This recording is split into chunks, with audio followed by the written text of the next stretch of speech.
The first thing I did with my second life was spill black ink across the most important exam ticket in the room. It was not an accident, though I made sure it looked like one. My elbow knocked the bottle sideways, the cap rolled under my desk, and a dark stream crawled over my candidate number until the digits looked like drowned insects. Around me, 39 students in the elite Redmond Preparatory Academy study hall froze with the same expression people wear when a glass shatters at a funeral. Nobody breathed. Nobody moved. Then, from the center table where sunlight always seemed to find her first, Leora Vance lifted her perfect face and smiled as if the universe had just handed her a gift. In my first life, I would have panicked at that smile. I would have dabbed the ticket with tissues, begged the proctor to let me sit the main examination, and walked straight into the trap she had prepared with the entire class clapping behind her. This time, I only stared at the black stains spreading over my name and whispered, loud enough for every listening ear, "Oh no, I'll have to request the makeup exam." The room's silence changed texture. It became hungry.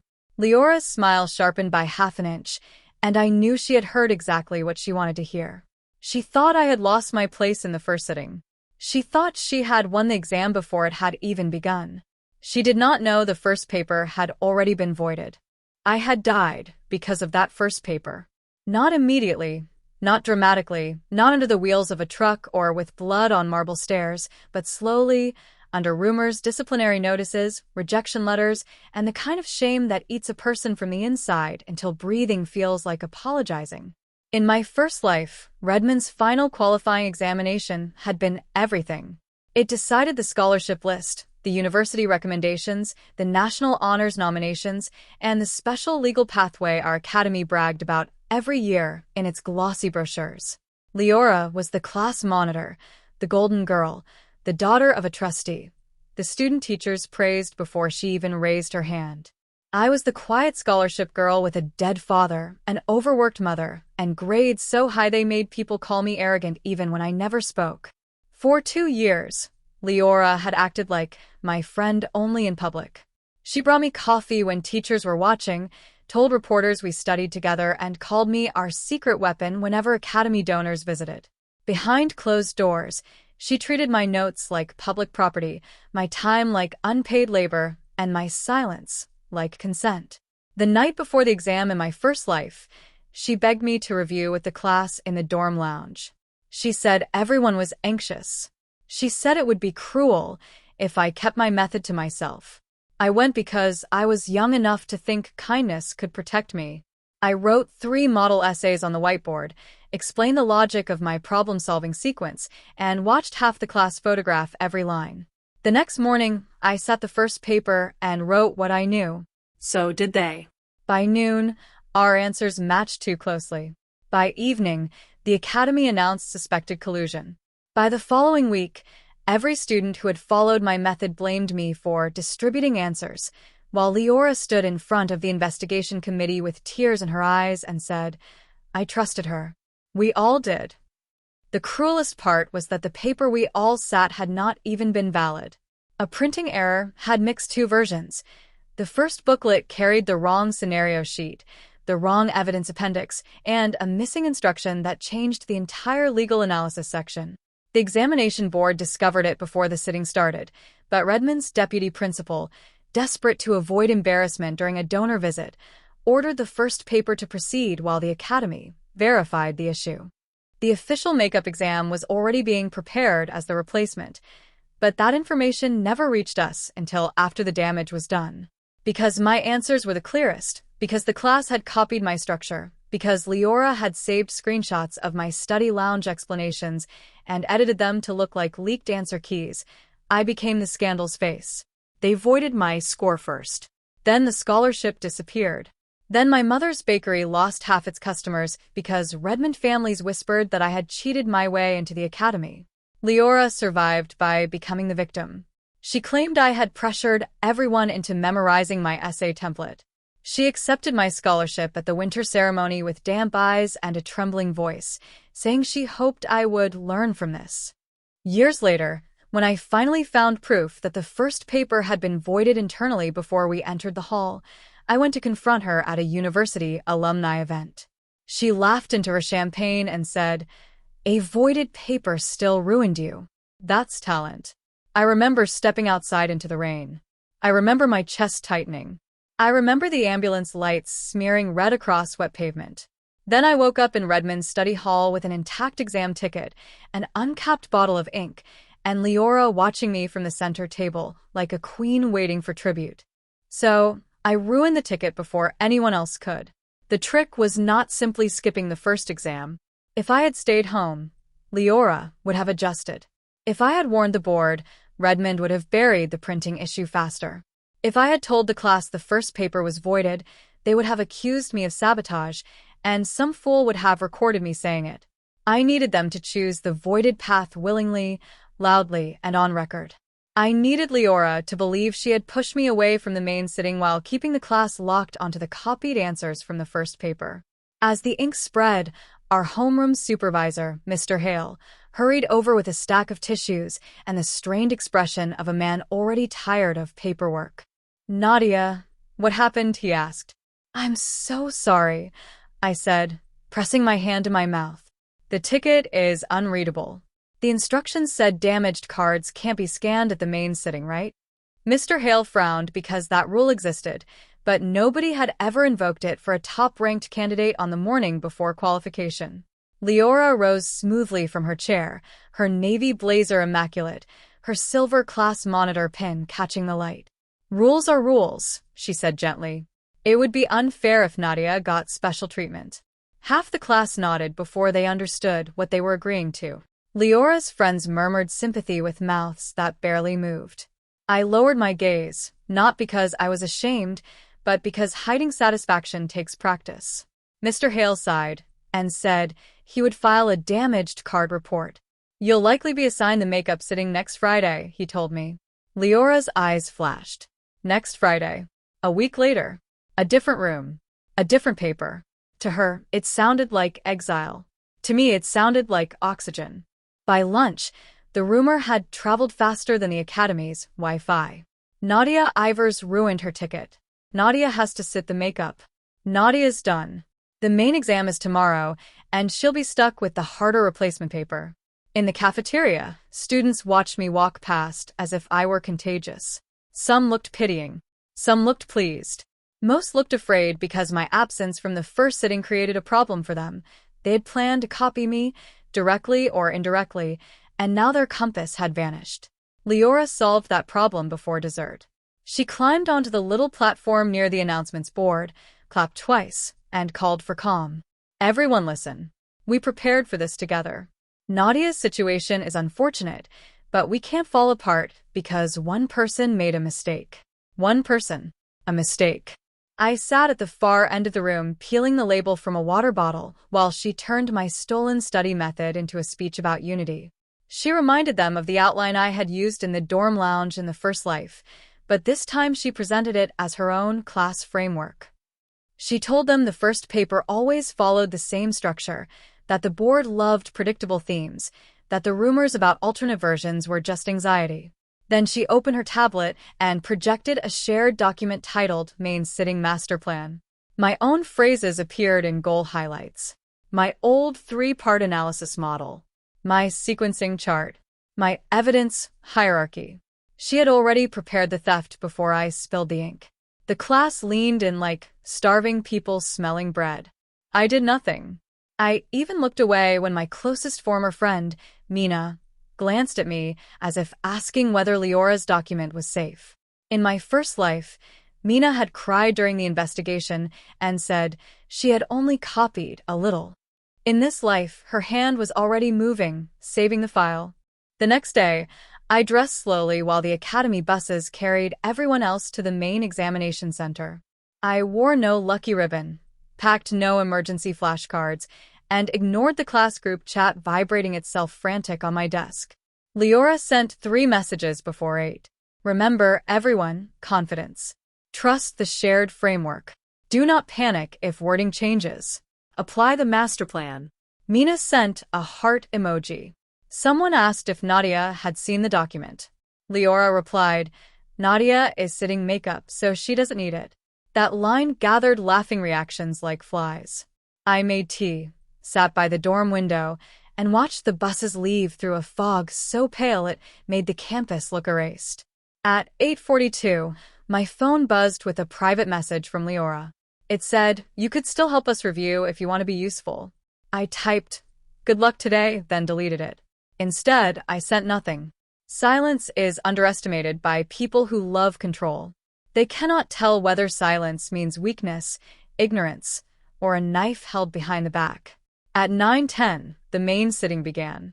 At 9:17, according to the investigation file I had memorized from my first life, the first student in Hall A would open the evidence appendix and notice that Exhibit C referred to a witness statement not included in the booklet. At 9:23, the proctor would call the chief invigilator. At 9:31, Redmond's deputy principal would be informed of the discrepancy. At 9:34, he would order the exam to continue. At 10:05, Leora would realize the wording did not match the leaked expectation but forced the class to apply the master plan anyway. At 11:15, 39 answer booklets would carry matching structures, matching wrong assumptions, and matching invented references to an exhibit that did not exist. I spent that hour cleaning dried ink from under my fingernail. A weaker revenge would have ended there, but I had learned from Leora that public collapse requires staging. Evidence must walk into the room, wearing its own shoes. That afternoon, when the class returned, their faces told me the paper had gone exactly as before.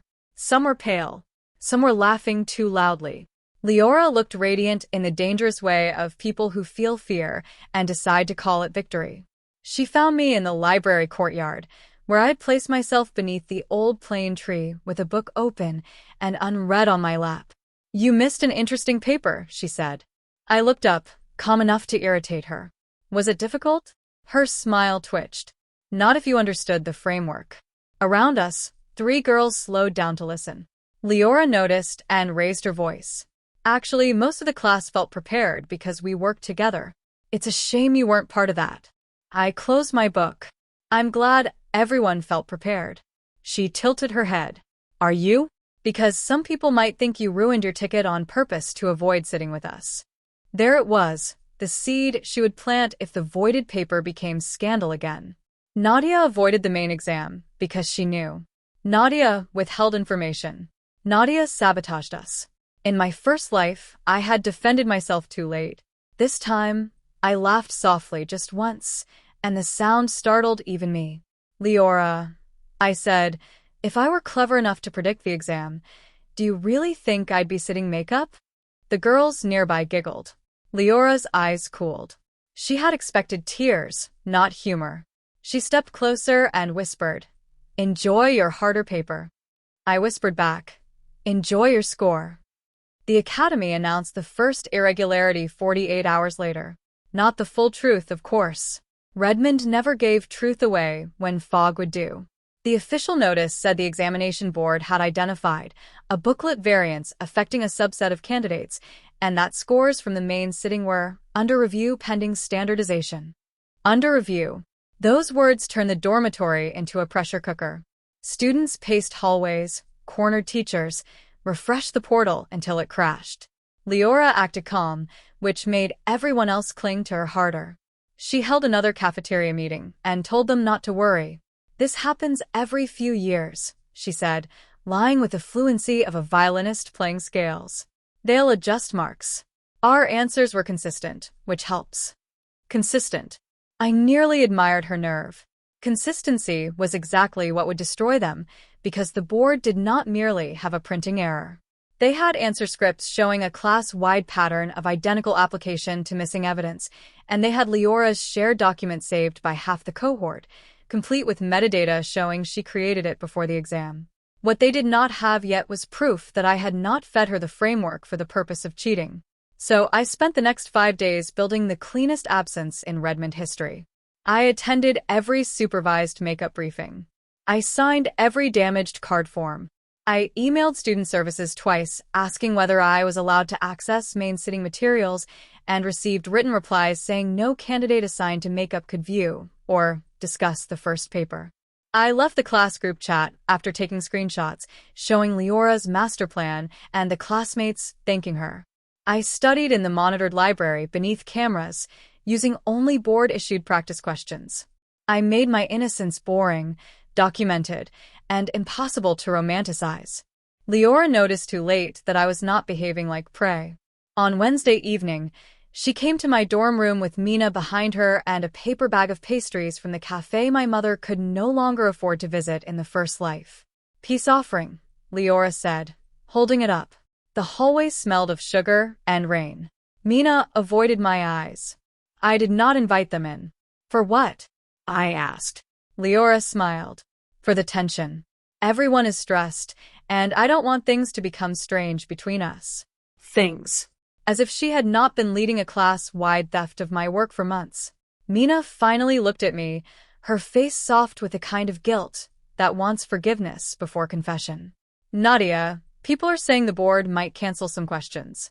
Leora thinks maybe your makeup exam will use a similar structure, so if you wanted the master plan, I'm not allowed to access main sitting materials," I said. "But it isn't the paper," Mina rushed. "It's just a study framework." Leora's eyes flicked over my shoulder, trying to see my desk, my notes, my fear. "Don't be stubborn. If the makeup is harder, you'll need help." Help. From the girl who had turned my mind into a class resource and my silence into a weapon. I took the pastry bag, opened it, and found my favorite custard buns inside. In my first life, that detail would have hurt. This time, it only confirmed how carefully she had studied my weaknesses. I handed the bag back. "I'm allergic to favors that come with witnesses." Mina flinched. Leora's smile vanished for one bare second. Then she laughed and said, "You've changed." I said, "No. I've started reading instructions." The makeup exam was held on Friday in room 6 of the Municipal Archive building, not in Redmond's bright main hall. That detail mattered. The archive building was old, ugly, and honest in a way the academy never was. Its stairs creaked. Its walls smelled of dust and cold paper.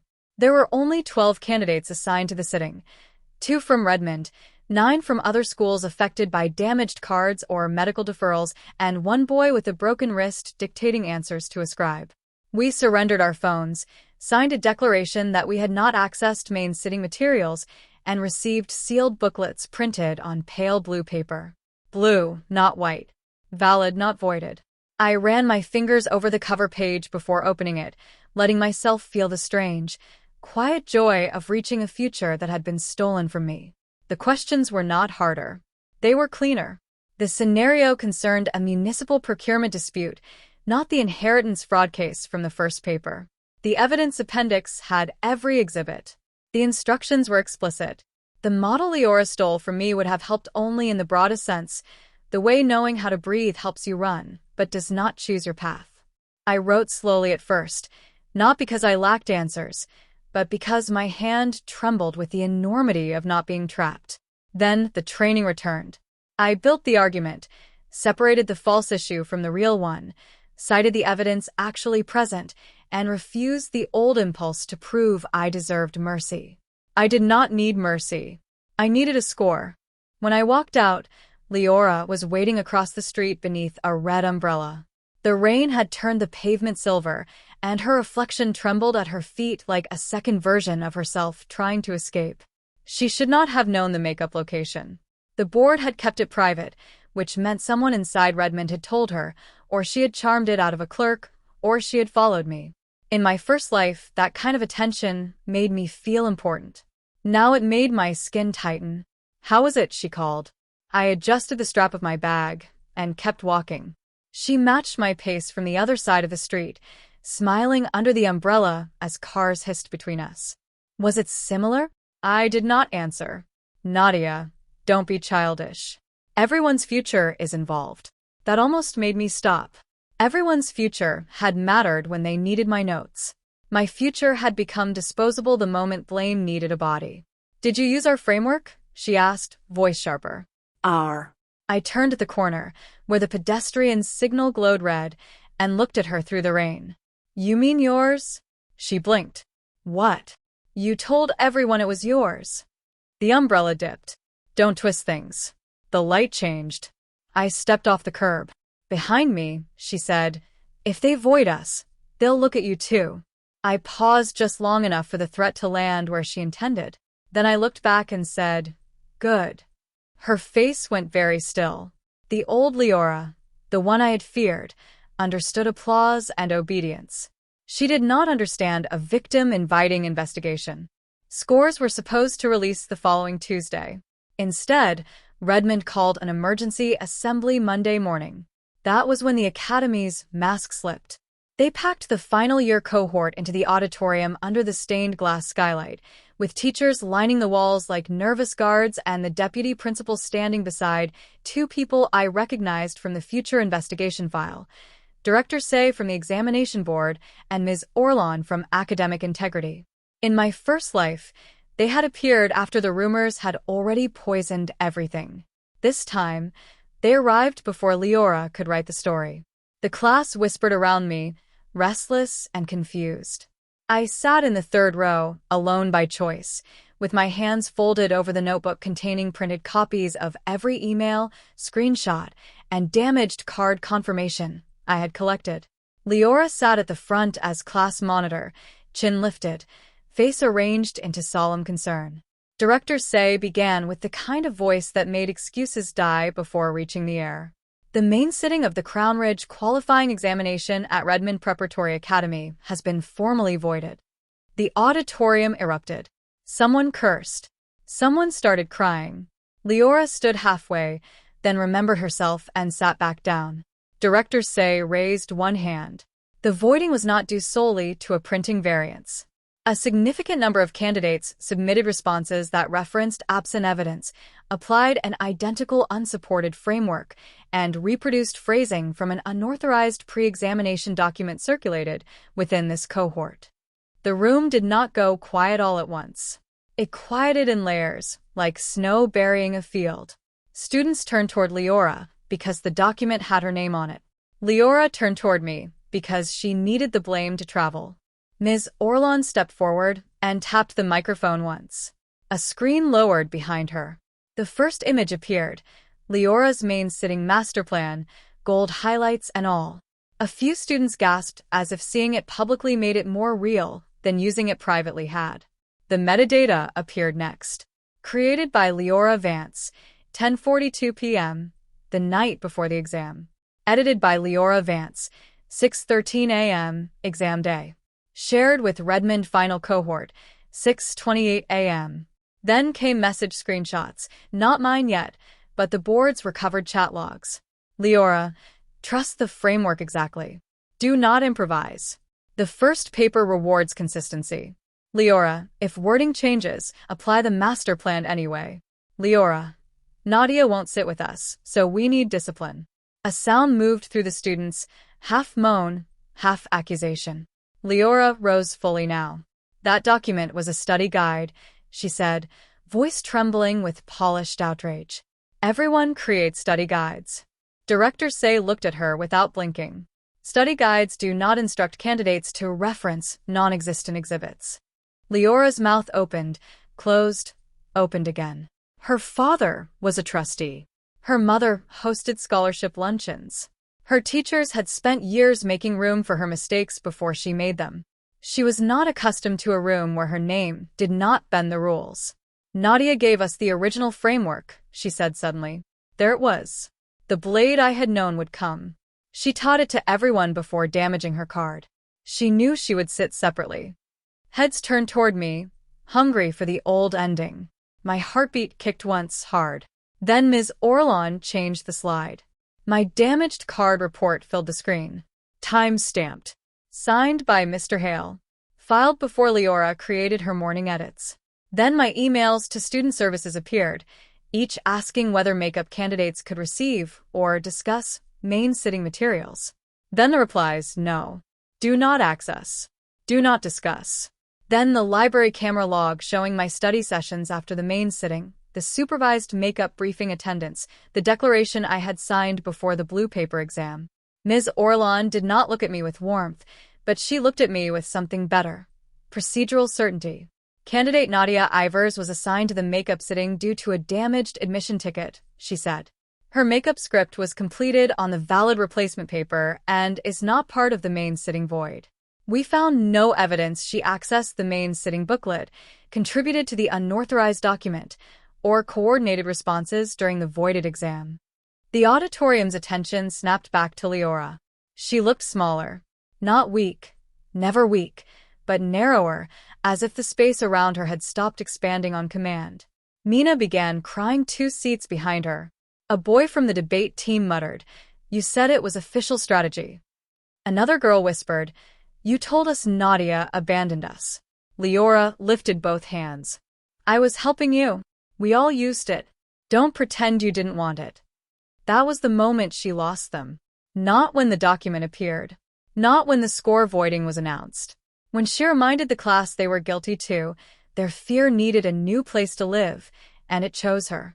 Director Say explained the consequences without drama, which made them worse. All main sitting scripts from Redmond would be voided. Candidates whose responses showed reliance on the unauthorized framework would receive no score for the qualifying examination cycle. Candidates who had knowingly circulated or instructed use of the document would face disciplinary referral.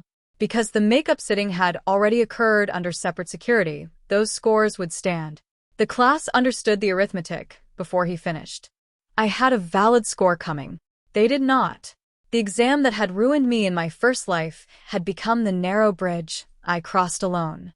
Leora tried one last performance.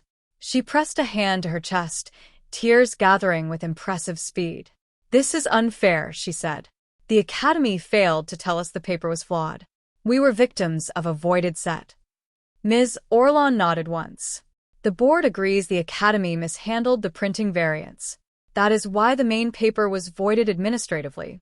However, administrative voiding does not excuse coordinated use of an unauthorized answer framework. The issue is not that you sat a voided set.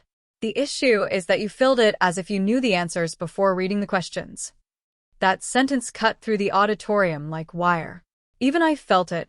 Around me, students lowered their eyes to their laps, not because they were innocent, but because they had finally seen themselves from the outside. They had not been followers in a noble study group. They had walked into an exam carrying someone else's thinking, then blamed the door when it locked behind them.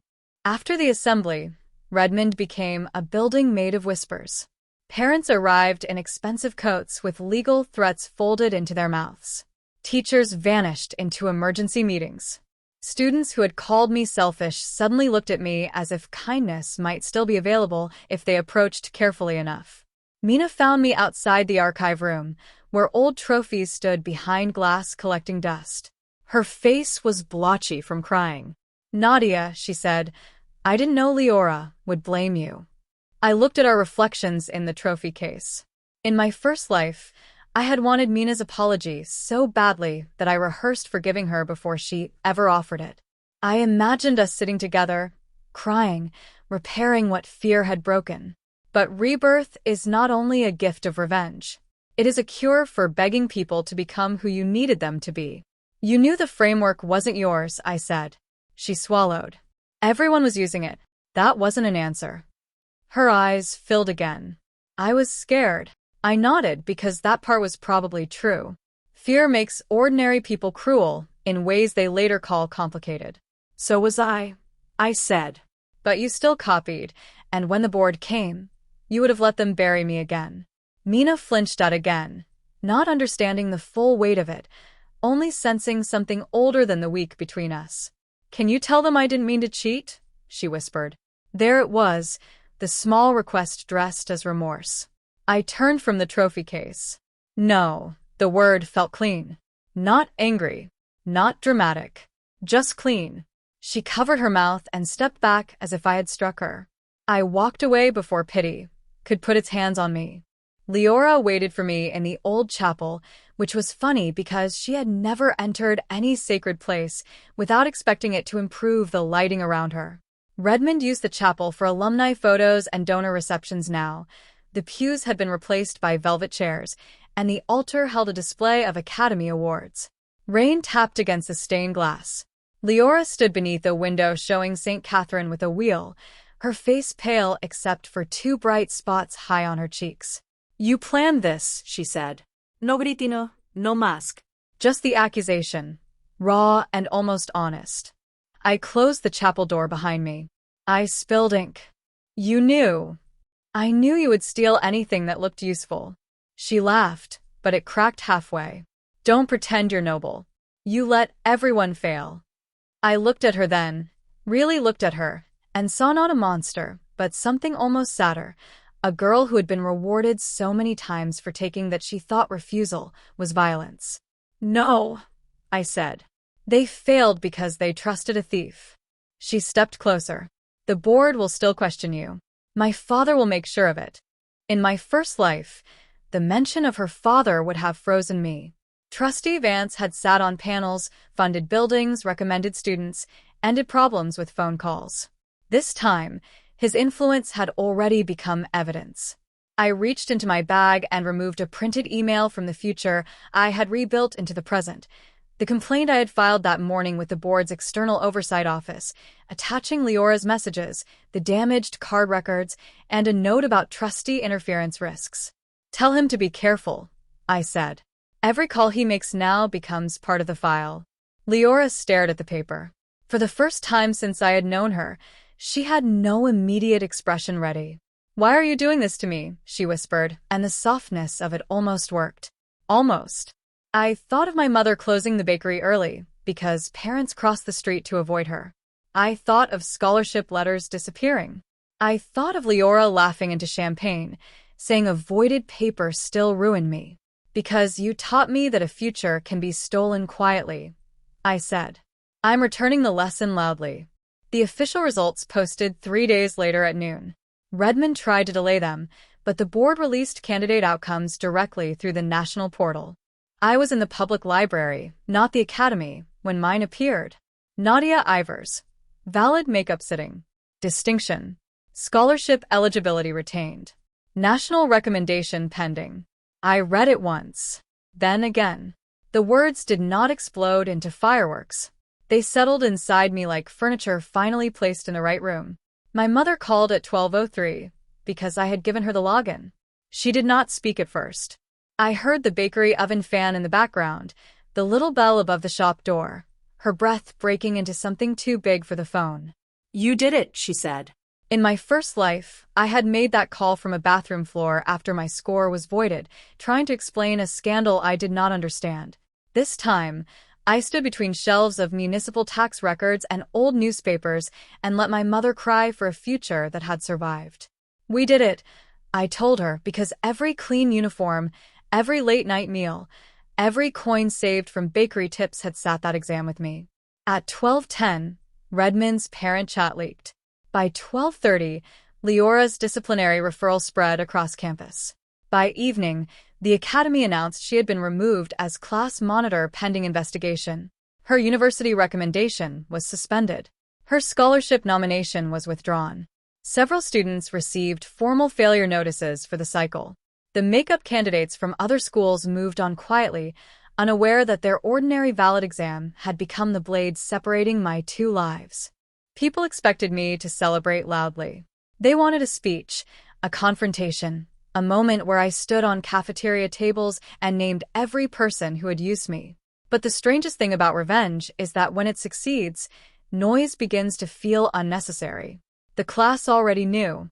Teachers knew. Parents knew. Leora knew. I did not need to perform pain so they would believe I had been hurt. I spent the weekend helping my mother at the bakery.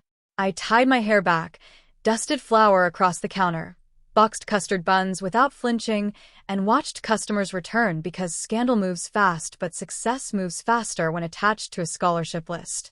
Some apologized awkwardly, though most pretended they had never doubted us. My mother accepted their orders with the serene cruelty of good manners. On Sunday evening, as we closed the shop, she placed a paper bag in front of me. Inside were 2 custard buns, still warm. For your dorm, she said. I laughed, then cried, then laughed again because the body remembers hunger even after the danger has passed. That night, I returned to Redmond and found a note slipped under my door. No name. Just one sentence. You could have warned us. I turned it over, half expecting another threat, but the back was blank. For a moment, I considered writing back. I could have explained that warning people who preferred stolen certainty over honest doubt would only have made them call me jealous. I could have explained that they had not wanted truth from me, only usable answers. Instead, I folded the note once and placed it in the bin. Some lessons do not require tutoring. The final disciplinary hearing took place 2 weeks later, not in the auditorium but in the board's city office on the 21st floor of a building with mirrored windows. I was asked to attend as a witness, not an accused candidate. That distinction mattered so much that I repeated it silently in the elevator. Witness, not accused. Valid, not voided. Alive, not ruined. Leora sat across the conference table with her parents and a lawyer who looked expensive enough to charge by the breath. She wore white, of course. People like Leora always choose white when they want the room to imagine purity before evidence begins. The board reviewed the document, the messages, the matching scripts, the metadata, the trustee call logs, and the testimony of 3 students who had already decided that survival required honesty. Mina was one of them. She did not look at me when she spoke. She admitted Leora told the class the framework came from inside knowledge of board patterns. She admitted they were encouraged to memorize phrasing. She admitted they expected my original approach to carry them. Leora's lawyer tried to soften every verb. Shared became discussed. Directed became encouraged. Copied became studied. Ms. Orlon let him speak, then placed 2 answer scripts side by side and highlighted identical invented references to Exhibit C, Paragraph 9, a paragraph that did not exist. Language can blur guilt. Absent evidence cannot. When it was my turn, I answered only what was asked. Did I create the unauthorized master plan? No. Did I share it? No. Did I sit the main exam? No. Did I complete the makeup exam under secure conditions? Yes. Did Leora approach me after the makeup sitting seeking information? Yes. Her eyes burned into me as I spoke, but I did not look away. The hearing chair thanked me. Not warmly. Officially. It was perfect. The board's decision arrived before sunset. Leora's main sitting result was voided for the cycle, but more than that, she was barred from retaking the qualifying examination for 2 years due to coordinated academic misconduct and attempted misattribution of responsibility. Redmond removed her from all leadership roles. Her trustee father resigned from the academy board to avoid distraction, which was how rich people described being caught in writing. The class received mixed penalties. Some failed the cycle, some were allowed to appeal, some lost honors eligibility. I did not dance over every name. I had thought revenge would make me want everyone destroyed equally, but survival had sharpened my sense of proportion. Leora had built the trap. Others had walked into it because stolen advantage looked easier than honest uncertainty. Their consequences belonged to them, not to my appetite. The following Monday, the Academy posted the revised scholarship nominations. My name appeared at the top, printed cleanly, no ink, no stain, no shadow beside it. Students gathered around the board in nervous silence. Nobody clapped. Nobody mocked. I stood in the back long enough to see it, then turned to leave. Leora was at the corridor entrance, no silver class monitor pin on her blazer, no crowd around her. For 1 second, our eyes met. I expected hatred. I expected another threat. Instead, she looked confused, as if the world had broken a private agreement with her. The makeup exam was supposed to be harder, she said quietly. I almost smiled. It was, I replied. You had to take it alone. Months later, when the national recommendation ceremony took place, the Academy polished itself until every hallway smelled of wax and denial. Donors arrived, cameras flashed, and Principal Mayer spoke about integrity as if the word had not recently required outside supervision to enter the building. I wore a simple blue dress my mother had altered at the waist, and I carried no speech cards because I had learned the danger of giving people paper they could steal. When they called my name, I walked onto the stage beneath the same skylight that had watched my first life collapse. The applause began hesitantly, then grew because audiences love a comeback once the institution gives them permission. I accepted the certificate, looked out over the rows of students, and saw Mina crying softly, Mr. Hale clapping with tired relief, and an empty seat where Leora would have sat if the old world had survived. I did not mention her. I did not mention the voided paper. I did not turn my victory into her biography. I only said, a valid result is not just the one that receives a mark. It is the one you can stand beside when every shortcut is removed. It was brief.